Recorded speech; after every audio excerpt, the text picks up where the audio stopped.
Halo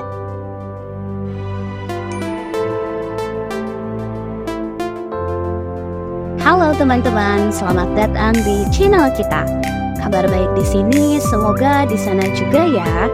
Siapa yang masih bingung mengapa awal puasa antara Muhammadiyah dan Nahdlatul Ulama seringkali berbeda? Dan gak terasa Ramadan tinggal 60 hari lagi. Ayo yang masih punya utang puasa kemarin, segera diselesaikan ya. Jangan-jangan masih banyak nih utang puasanya. Teman-teman, tidak hanya awal puasa yang berbeda, tapi awal bulan Syawal atau Idul Fitri juga kerap kali berbeda. Nah, kali ini kita akan bahas sejarah gerakan umat Islam di Indonesia di awal abad ke-20 Masehi atau sekitar abad ke-14 Hijriah dalam kalender Islam. Tapi sebelum kita mulai, jangan lupa untuk subscribe dan tinggalkan komentar di bawah ini ya, agar kita bisa terus memberikan konten-konten menarik lainnya. Teman-teman, tahukah kalian bahwa kebangkitan organisasi Islam di Indonesia itu terjadi pada awal abad ke-20 Masehi atau sekitar abad ke-14 Hijriah?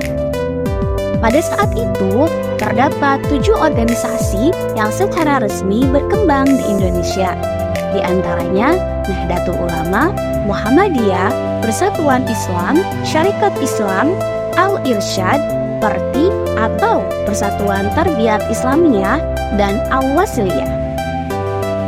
Namun, yang mengalami perkembangan cukup pesat adalah 3 organisasi besar, yaitu Muhammadiyah, Nahdlatul Ulama, dan Persatuan Islam.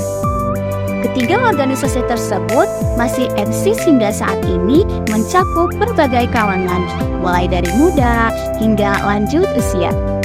Oke. Sekarang kita fokus pada 2 sejarah organisasi besar di Indonesia, yaitu Muhammadiyah dan Nahdlatul Ulama, yang kerap kali memiliki perbedaan yang khas di antara keduanya. Muhammadiyah didirikan pada tanggal 18 November 1912 oleh penggagas Kyai Haji Ahmad Dahlan di Kampung Kauman, Yogyakarta. Kelahiran Muhammadiyah merupakan manifestasi dari pemikiran dan perjuangan Kyai Haji Ahmad Dahlan setelah beliau menunaikan ibadah haji ke Tanah Suci.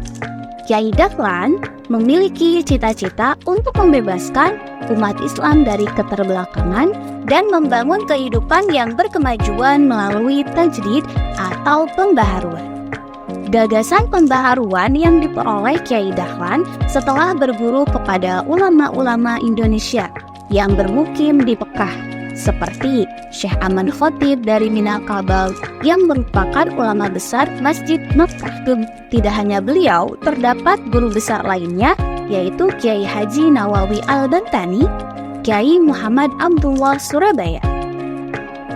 Tujuannya adalah membersihkan akidah Islam, ibadah, muamalah, dan pemahaman terhadap ajaran Islam dari berbagai bentuk penyimpangan. Muhammadiyah melakukan berbagai kegiatan seperti menolong fakir miskin yang terlantar, yatim piatu, penggalangan zakat, dan mendirikan organisasi wanita bernama Aisyah. Nahdlatul Ulama sebagai organisasi masyarakat tradisional yang ada di Indonesia.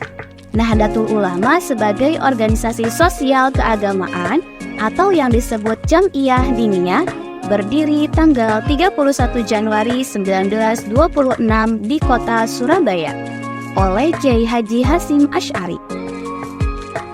Nahdlatul Ulama dapat terus berkembang hingga saat ini karena salah satunya jalur kekerabatan para kiai di lingkungan pesantren di Jawa dan hingga ke daerah-daerah lainnya.